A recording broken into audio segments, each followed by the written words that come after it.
Today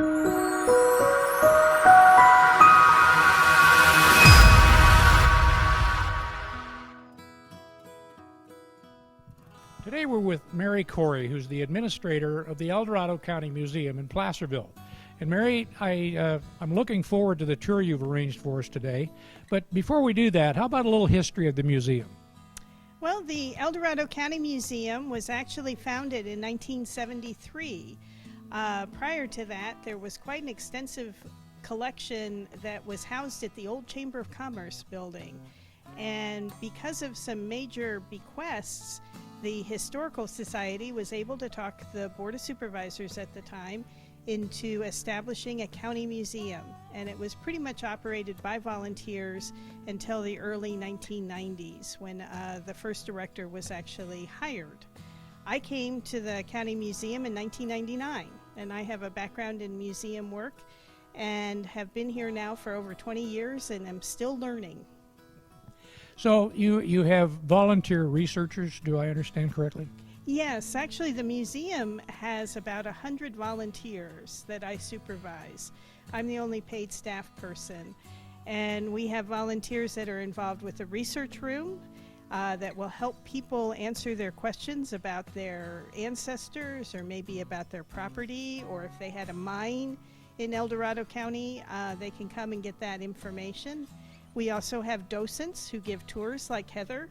And then I've got a large group of very active volunteers with the El Dorado Western Railroad, which is a program of the County Museum. It's a wonderful place because, number one, El Dorado County is just loaded with historical events. And it's got a very rich history, the gold and the timber and everything. But where do you see this in 10 years? Oh, I think the museum is just a wonderful repository of items that people have been donating over the years. And, you know, every week we get more offers, and some of the items are strange or unusual. Other items are maybe not within our collecting scope. And so there's always new stories to tell, new exhibits to put together based on the artifacts that we do have in the collection. And so here at this location on Placerville Drive, we have the interior, which we'll be touring. And then we also have quite an extensive exterior collection of artifacts. A lot of those are the big pieces of machinery, as well as a Shay locomotive that is getting restored. And one day we hope to actually have a railroad museum in the town of El Dorado where we can really highlight the county's railroading history. So for people that want to come and see this amazing place, what are your hours and what do you suggest as far as, you know, when to come? When's the best time to come, and are the tours scheduled or you just come and take your chances? Well, we're open Wednesday through Sunday. Wednesday through Saturday, we're open 10 a.m. to 4 p.m. And you can just come on in and the docents will greet you and can give you a tour. Heather works on Wednesdays, so if you want to come and get one of her tours. And then on Sundays, we're open 12 to 4 and also have docents available to give tours. Tuesdays are our open house research room. And that's when you can come on in and ask your questions, and we have volunteers on hand that will help answer. A research room is generally open other days as well, as long as there is a volunteer there available. We are closed on Mondays. So what does it take to be a volunteer here? Well, it takes an interest in history, comfortable talking to the public. We usually ask volunteers to give maybe a couple of days a month. No real rigid restriction on that. And if you're interested in volunteering, I think the best idea is to come in, take a tour, and visit with one of our volunteers, and I'll be happy to talk about what it takes to become a volunteer. Well, Mary, I know you've got a wonderful tour lined up for us with Heather, and you say she's one of the best. So I want to thank you for inviting us in today, and we're looking forward to touring the El Dorado County Museum here in Placerville. And if you haven't been here, you got to come. Hello, my name is Heather Burnett, and I'm a docent here at the El Dorado County Historical Museum. I'm here today to walk through our museum, show you some of the highlights. We start here with the Native American exhibit that we show here at the museum. We have a beautiful representation of Native American baskets, many from a private collection. We are, and the fiber being used is willow and redbud. Those are both native plants here in El Dorado County. The tribes that were here 9,000 or so years ago were the Maidu and Miwok tribes. Maidu is also the Nisenan tribe. The artifacts are representing different stories here. We use willow and redbud being native plants to make those baskets, but I guess the true native way of doing a coiled type basket is to wet the reed in your mouth and then go ahead. I've heard that tastes kind of awful, but we also have a few specific examples of baskets of note and of interest here. We show one with what looks to be a swastika design on the basket, and that is a design that goes way back into Native lore, kind of the north, south, east, west, or spring, summer, winter, fall connotation. Way back to Jesus' time in the Middle East, it's been reported. But during World War II, people were uninformed, and they destroyed beautiful basketry and beadwork with that design on it, probably out of ignorance, and out of loyalty. But we are looking at it with a different set of eyes nowadays. We also show a golden eagle in our exhibit here, and that you don't see many of those anymore in Placerville, in our area. They don't like people, so as more and more people filled our community, they would kind of head up towards the mountains. They like to nest in the tallest of the old-growth sugar pine trees, and so they would you'll see them up towards Lake Tahoe on occasion.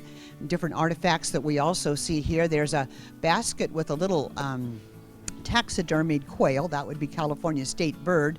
It has a quail motif on the basket itself, and so that was part of the tribe's design, and that is really quite interesting to look at. They would often use baskets for trade, and so we are showing cases full of smaller or miniaturized versions of traditional baskets and patterns, designs, that people would use for trade. Sometimes they would trade back to the white man for money to buy food. They were going hungry. They were finding less and less natural resources to take care of their families, and so that was one of the conversations there. We also show some pine cones here from the variety of native trees that we have in our county. We have a sugar pine, we have a ponderosa pine, we have a digger pine cone, just to show the contrast between those.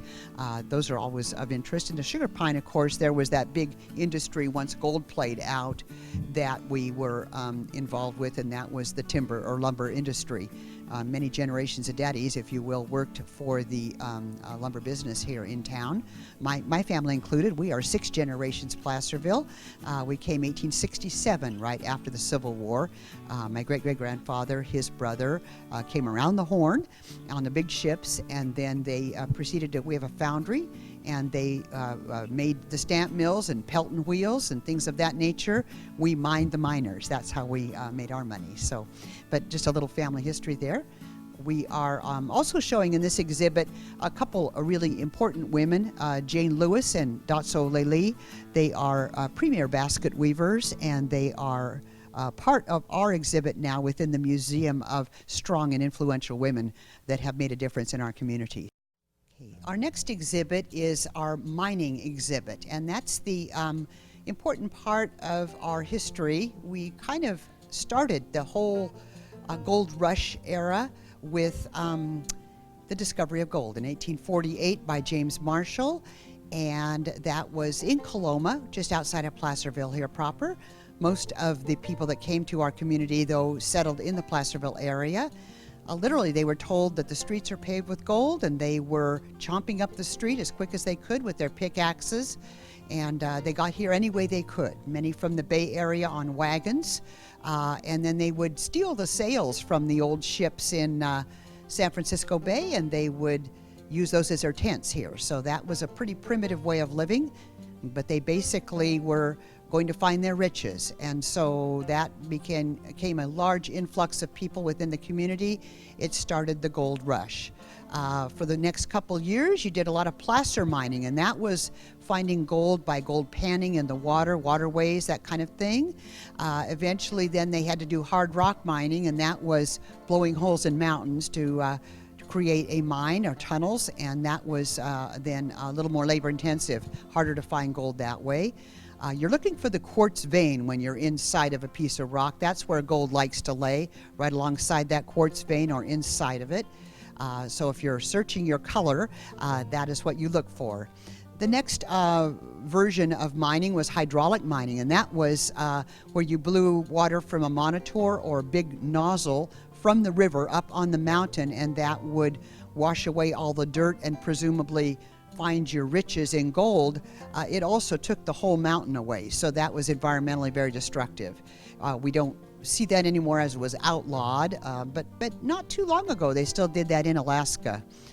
And then the Mother Lode was an important part of our history here. Mother Lode were all those mines between Auburn and Jackson on the Highway 49 corridor going north to south.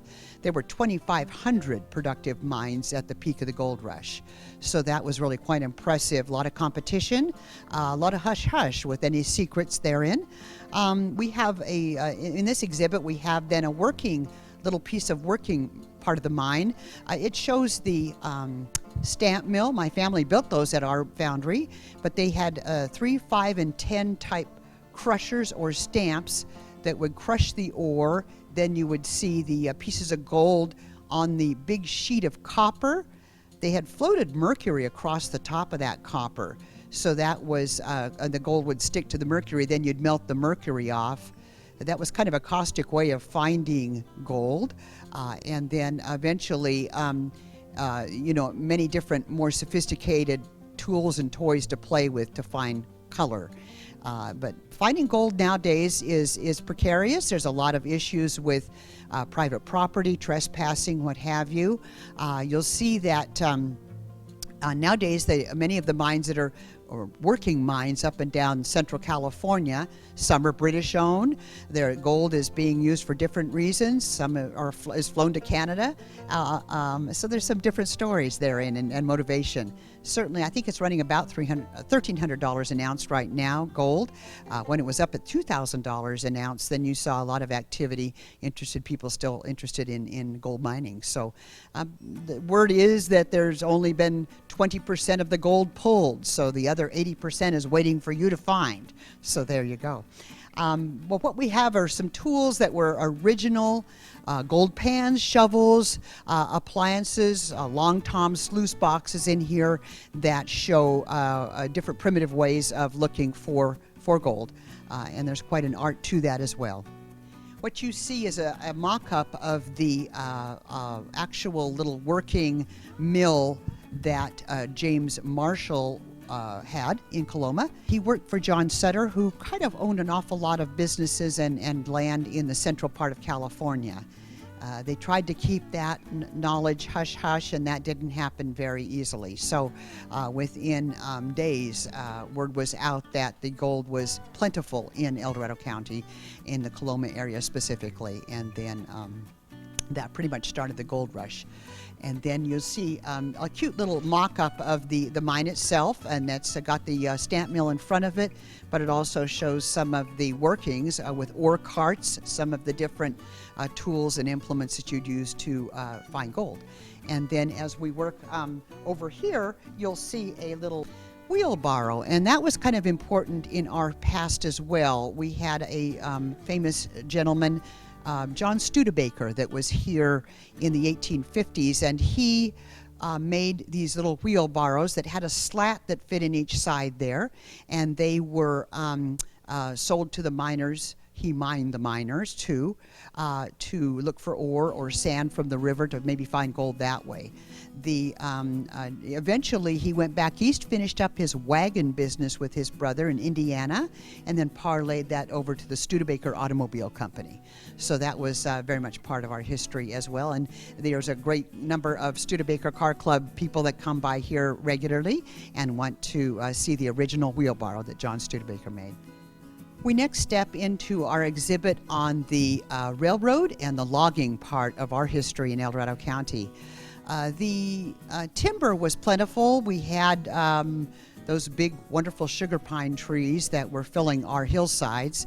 That's a softwood. It's kind of pitchy, but probably 4 or 5 generations of people worked for the lumber part of our history, the lumber business. Sugar pine was retrieved, and they had early primitive methods in logging. You'll see some pictures of some of the big contraptions that they used to haul the logs out of the field or out of the forest, and it then eventually the cutting down of trees, and so we have a springboard over here that would be used to stand on. They would notch the tree, put the board in, pull up on the board, bring the tree down in one piece. It's a 2-man process that you'll see in a number of our pictures here.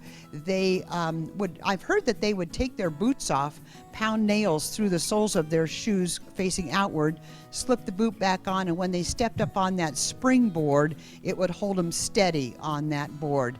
They would then go ahead and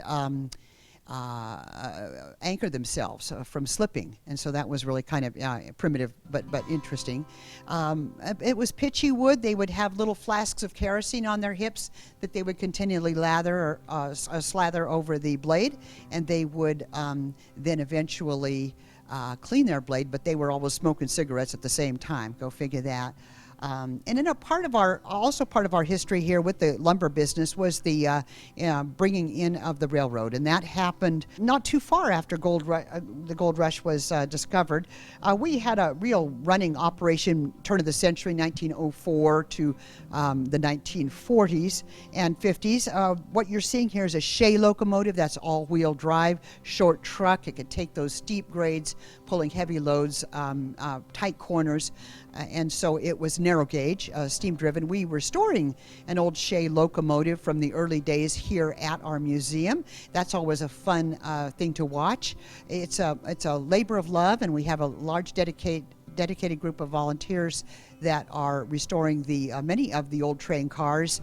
We now have a small piece of track just south of our county, combination standard narrow gauge, that we're running these restored train cars on, and right now it's kind of a tourist draw with weekend travel, mostly Sundays, that we run that little El Dorado Western Railroad. Again, a large group of volunteers making sure that railroading is not forgotten, so that's a real important part of our history as well. What you see on the wall here are a number of examples of blades that would be used to take an old growth sugar pine tree down to lumber form. And then you'll see a neat little cable effect that we have here. It's like a cable car that we came up with to traverse the American River Canyon, kind of like a zip line, and it ran between 2 electric towers. They could mill the lumber out in the forest and then bring in the lumber, swing it across the canyon. It was entered right about Cable Road up in the Camino area, and then went north across the canyon. That was really quite an innovative transporting of lumber. We also have a piece of the cable that you can see here that was used. Quite interesting. We now show the agriculture part of our history here at the museum in this exhibit. This is kind of a unique exhibit. We show stories of influential families that were here, specifically the Bassey family and the Celio family. The Bassey family, you may have heard of Bassey Falls up on our Highway 50. They were ranchers that had both sheep and cattle. They provided much of the agriculture and the dairy for the community. So they did the milk, butter, cheese, did wine as well, the Basseys. They also had little cabins that people would rent for vacations here. So it kind of wasn't about the chili cook-off and the cowboy poetry. It was more so just having a real cowboy experience. They let people sign their wonderful big door that was interesting, and that started in the 1880s all the way through infamous folk like Gary Cooper, etc. And they were, so it made a wonderful representation of the who's who of our county for many multi-generations. The Bassey family were and still are influential, taking their cattle up to our Tahoe area for their grazing in the springtime. So that was a big deal. Right here are the Celio family. Now the Celio family were south of our county in the going towards the Nashville area. My mother rode cattle, took cattle to the mountains for the Celio family in the 1940s. They would go up Pleasant Valley Road, up Snows Road, and then on up into the mountains. So wonderful experiences for a teenage girl and her friends to ride and take on a true cattle drive. So that was part of our history as well. The Celios, of course, were very big up in the Tahoe area. They are still involved with the county up there in the Lake Tahoe area. What you see here are some old implements of early day ranching in the community, and so that was how to milk a cow, how to shear a sheep, very much part of our history, the agriculture part. Then of course we have, eventually we had pears, and pears were a big crop in our community. We exported pears all over the world, helped bring the railroad into our community to transport the pears back out. That was critical. Eventually in the 1960s there was a pear blight all over Northern California. Also the stock that they used for the pears, the actual trees themselves were declining, and so there was a pear blight or decline that happened about 1960. They cut down most all the pears in Northern California, certainly in this county. Now, the Ag Commissioner lived in Camino, Mr. Idio Delfino, and he started wintering over some samples of apples, some different varieties they took, and so that started our Apple Hill at that point. We now enter our transportation room exhibit, part of our museum here. And this, we start off with a sheep herder's wagon that was made by the Studebaker Company. And this is what the sheep herder, many of the old Basque families that you'll see still in California, Central Valley, they lived in the little wagon. They would follow the sheep around the ranch, and then kind of like the old gypsy wagons. And so that was really kind of fun. Inside of that wagon, you'll enjoy looking at the details there. It has a little cast iron stove. They used linseed oil to cover the canvas over the top of that wagon. This would be a different design than the Conestoga wagons that came over on the wagon trains. And those, you would have all your things in there. You would not stay in those wagons. You would not put any more weight on the wagon, as the oxen or mules that were dragging that wagon from Missouri to California or pulling that wagon, you wouldn't add any more weight to that than you needed to. The animals had to get over our mountain range by October 1. So you had to get those wagons over. So people were beginning to offload a lot of items there as well on the old Conestoga wagons. And again, that was right after Gold Rush was announced, and so people started that migration coming west. That was a perilous time, certainly for women. Women were known to have been having a baby every year at those times. Women wore long dresses with petticoats. They were on foot with the children. Daddy and the boys generally were driving the teams on the front if possible. And again, kind of perilous for women. And why would women leave civilization as they knew it back east in Boston and New York to come out? But that lure of gold is always and will always be there. So that is what we see in this exhibit here. A few pieces of saddles that we show from the best caballeros out of Mexico and South America. So these are examples of different kinds of saddles that would be used in this area for working cattle and for pleasure riding as well. This is an interesting case exhibit that we have here at the museum of artifacts that have been found on people's properties or along trails within our county. There's a lot of handmade tools. There's weapons. There's coins. Spanish and Chinese coins primarily, but all kinds of interesting stories about early day tools and implements to be used during the gold rush era. We had different generations of people involved here. We have different cultures as well. We show different little primitive handmade things that were basically used and used over again. You would even see the soles of a man's boots that were they would put like a shoe on it, like a horseshoe would be actually applied to the boot for longer wear. We are now in our vehicle room here at the County Museum. This is exciting. We have some replicas and original wagons here on display. We start with the darker vehicle in the back as a Surrey with a fringe on top, and that was made here in Smith Flat. That is using some more contemporary engineering, and that was kind of a real nod to progress there. We also show the Studebaker carriage, and this was donated from the Sweeney family here locally. That is a family ranch wagon that you would use to come into town to pick Grandma up from the stagecoach station.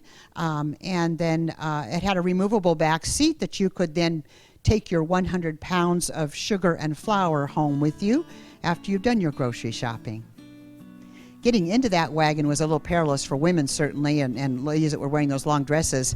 They had to step on that wheel and then up into the wagon. So you would use somebody up in the wagon and somebody on the ground to get Grandma up in that wagon. You better not grab Grandma where you better not grab Grandma. Huh? This is a ladies' carriage over here, or a family carriage. It was a one-person carriage generally, and you would have you'd have to hitch that up to your horse to go into town, and you're going across sometimes ungraded roads so that you would have a real bumpy trip, to be sure, on that. We speak to children in our little California history tours here at the museum on the importance of treating wood carefully. If you're going to leave wood things out in the elements, then you're sometimes going to have deterioration of wood, that kind of thing. I'm going to show you real quick a beautiful example of a trunk that was used for a well-to-do family. Generally, you would have your trunk full of all your possessions, your artifacts. As you came from Boston or New York around the Horn, the tip of South America, coming to the gold fields through San Francisco. So that would take generally about 9 months. It was kind of a perilous trip, but an average person would have that little square trunk with all their possessions in it. They'd stack those 30 high in the hulls of the big ships traditionally. They would always put a camelback or humped or arched trunk over on the very top of that stack. Inside of this particular trunk is rather unique in that you'll see the detail involved in the engineering of packing a trunk this big. Again, I'm using my docent gloves here to touch any artifact in the museum. We don't want to introduce any additional chemicals to these fine pieces of antiquity here. But this is quite a unique little example of some of the way that a well-to-do person's trunk would be packed. We have some unique stories showcased in individual exhibits within this transportation room. We show first the Hangtown exhibit. Placerville was called Hangtown very briefly at one point in the 1850s. They did very few hangings here in Placerville, and they were eventually they would send people down to Folsom Prison, which came about soon after the gold rush, and the hangings were done at Folsom Prison. But some of the notorious outlaws were Black Bart, etc. here in this exhibit. You would basically take your gold to Wells Fargo. They would take it in their stagecoach over to San Francisco, turn it into silver coin, bring it back, and then you would be able to buy things with that. In that exchange, the outlaws were hitting the stagecoaches one way or the other. In this exhibit, we're showing the different ways to get to the gold fields out here in Placerville, whether you came by ship, whether you came overland. This exhibit shows some pictures of people that came in different modes here. We also show a map of the routes that you could get to California, either overland or around the Horn on the ship, but also a shortcut through the Isthmus of Panama. You could come down from Boston, New York on the big ships, go down as far as Panama, take a private coach the 45 miles overland, then pick a ship on the west coast going back up to San Francisco. Sometimes you could do that trip in just 4 weeks if you had your timing correct. But generally it would take close to 9 months to come on the big ships around the Horn. Most people came that way. This is the Pony Express. Pony Express only went for 18 months. But they took mail from the Sacramento area over to St. Joseph, Missouri. Every 200 miles, they would trade off a rider, every 50 miles a horse. It was boys, 18 years old or younger, 120 pounds or lighter, orphan boys only. They would take mail in this mochila on their horse and then trade off to the next horse, kind of like a relay. And that was an important part of communication between people on the West Coast and East Coast. But also, we also show the fact that it only went 18 months because telecommunications or telegraph came in, so then that changed the whole concept of Pony Express. It was kind of perilous. The horses were hitting gopher holes and breaking feet, that kind of thing.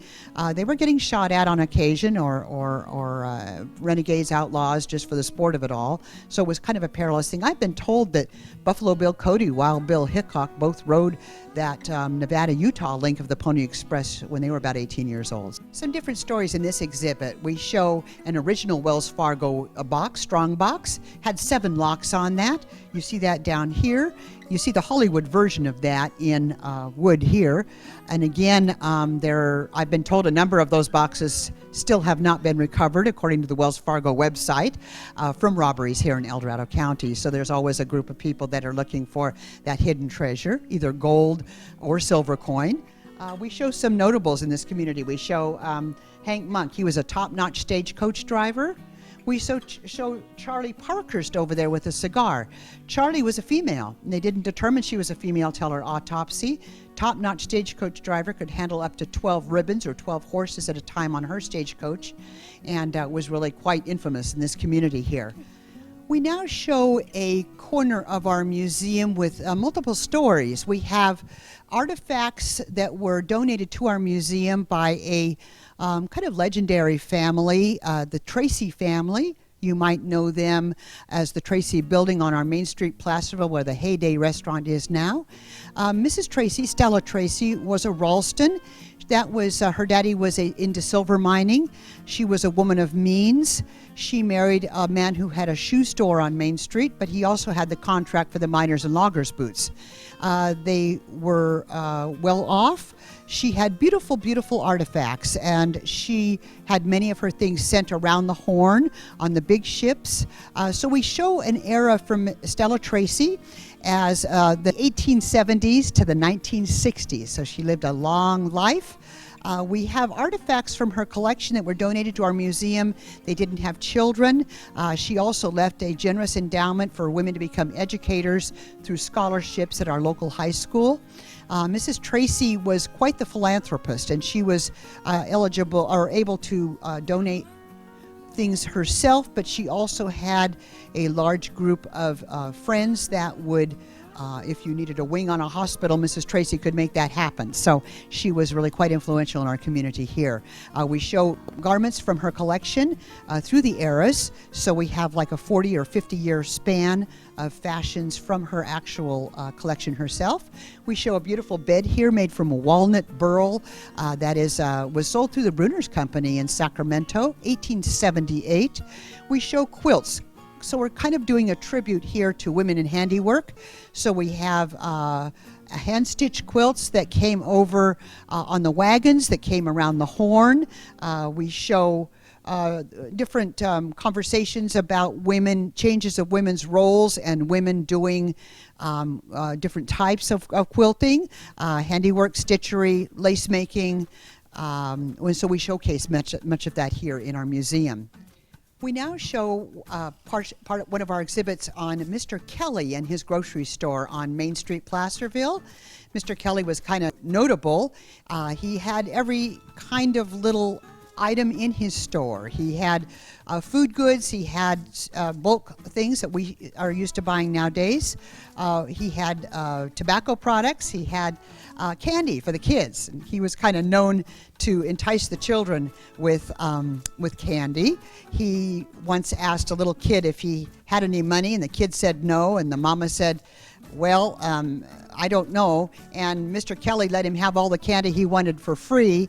And then I've been told that first time Mama shopped then again with Mr. Kelly, she was given a bill for about $50 in today's money with all the fun that her kid had in his store.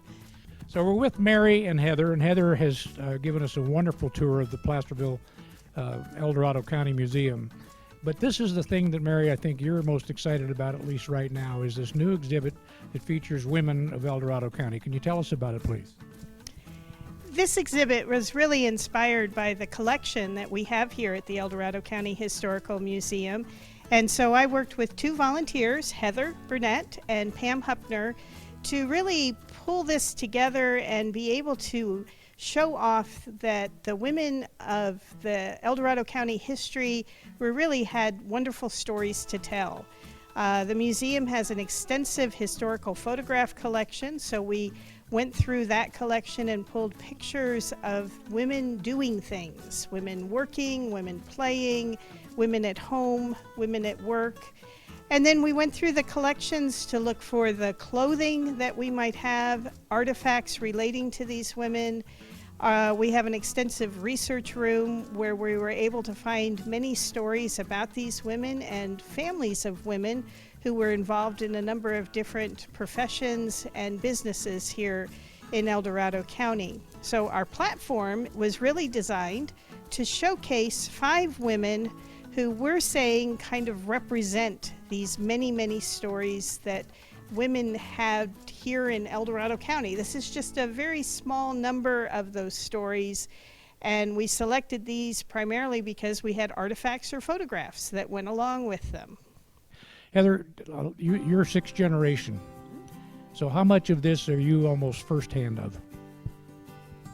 Well, we're involved in many of the exhibits here. My family pictures, my family stories. We were part of Mining the Miners, so we came 1867, and that was after gold was discovered. So we were setting up as part of the community. Great-great-grandpa was one of the city fathers, so he would be considered somebody that you go to if you needed money for startup businesses, with a large number of other individuals here in the community.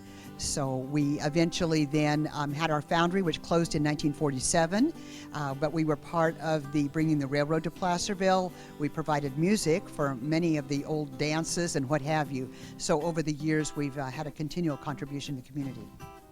Great, thank you.